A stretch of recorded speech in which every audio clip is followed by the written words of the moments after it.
Hey, what's up? Okay, time to look up the news, so let's get into it. So let's just start with the iPhones. Apparently, iPhone 13 series now get the satellite connectivity support. Nice. According to Mac rumors, Apple's pulling a surprise move by bringing satellite connectivity to the iPhone 13 lineup with the iOS 18.5 update. Basically, this update adds the satellite connectivity to the iPhones which didn't work with the Global Star services.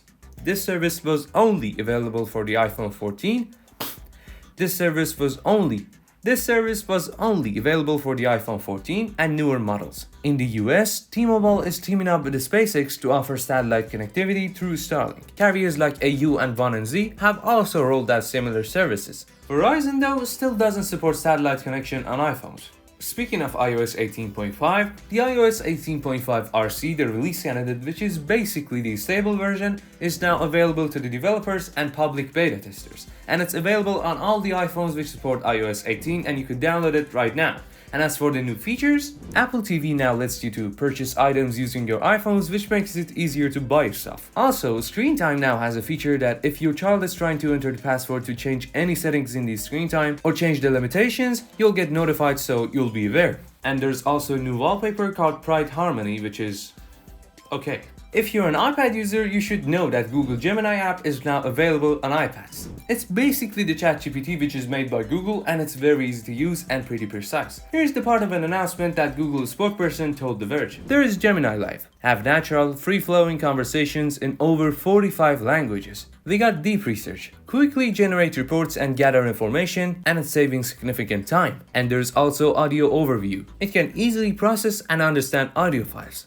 And also there's Canvas. It could co-create and edit documents and code in an innovative space built for collaboration with AI. And there's image and video generation. You could bring your ideas to life by generating stunning images and videos directly on your iPad. Microsoft officially revealed a new 12-inch Surface Pro and a 13-inch Surface laptop. Both are powered with an 8-core Snapdragon X Plus chip, and the prices start at $799 for the Surface Pro and $899 for the Surface laptop. So let me tell you the specs. The Surface Pro, like I said, starts at $799 and got an 8-core Snapdragon X Plus chip. It got 16GB of LPDDR5X RAM, got 256 or 512GB of storage, got an IPS display with an aspect of 3:2, it's 90Hz and the resolution is 2196 by 1464. It got Wi-Fi 7 and Bluetooth 5.4, and by a single charge it gives you 16 hours of use and weighs around 680 grams. And as for the Surface laptop, you got the same amount of RAM, same amount of storage, same processor, and now the display is now slightly bigger at 13 inches. It's also IPS by the same 3:2 aspect ratio, but at 60Hz, and the resolution is now 1920 by 1280. And it also got a fingerprint scanner and a headphone jack. And by a single charge, it gives you 23 hours of use and weighs over 1.2 kilograms. So apparently Windows 11 is now getting a new start menu.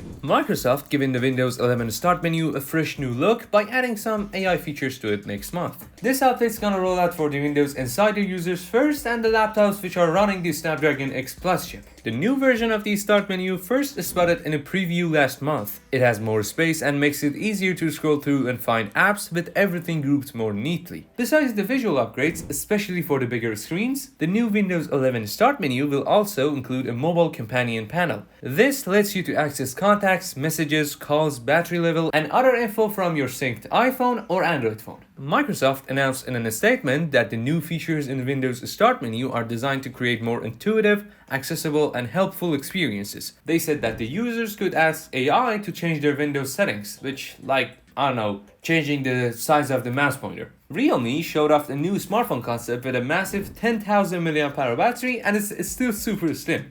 This comes at a time that they're trying to globally launch the GT7 series. Realme said that the anode in the GT 10,000 mAh concept phone's battery is packed with a higher amount of silicon, up to 10%, which is the highest ever used in a smartphone battery so far. So even with this giant battery, the phone is still 8.5mm thick and weighs around 200 grams. Realme is using a new internal layout called Mini Diamond Architecture, which led them to build the thinnest Android motherboard ever, just 23.4mm wide. wide. The phone also has a semi-transparent back panel that shows off the parts of the internal hardware. So, looks like Samsung finally has the launch date for the Galaxy S25 Edge. Samsung is set to officially reveal the Galaxy S25 Edge at a virtual Unpacked event on Monday. It's May 12th at 8 p.m. ET.